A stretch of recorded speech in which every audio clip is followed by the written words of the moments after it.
regarde maintenant du côté du palmarès des actifs sous-jacents sur les produits échangés. Alors là, on va retrouver en fait dans les produits, dans les sous-jacents les plus échangés finalement les stratégies que nous décrivions, donc des investissements de relativement court terme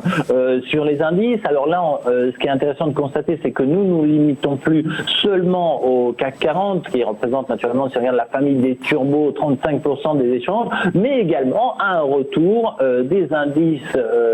étrangers, donc Dow Jones, DAX et Nasdaq, qui ensemble ont représenté 15% des échanges. Alors ce qui est plus intéressant de constater, puisque ça c'est le scénario que nous suivons depuis quelques semaines, c'est que outre le fait que l'or, et c'était notre approfondissement de la semaine dernière, se maintient en 5e position du podium, nous retrouvons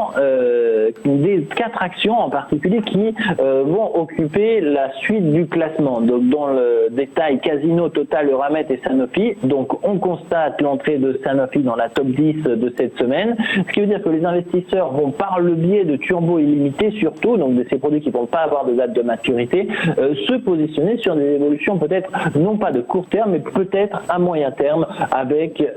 l'utilisation de ces turbos qui n'ont pas de date de maturité. On verra comment le faire dans notre séance de formation. En termes de produits de volatilité, donc les varans naturellement se replacent sur des actions qui vont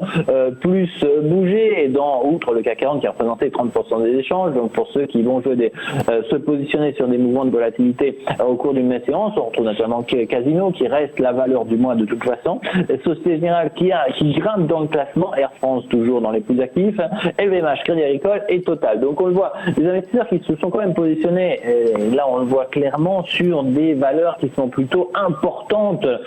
puisqu'on a vu que c'était quand même les blue chips, c'est-à-dire les plus grandes capitalisations de notre CAC 40 qui se retrouvaient dans cette top 10. Donc par rapport à ce stock picking, on va en fait mettre en place cette stratégie de volatilité, donc se positionner sur une éventuelle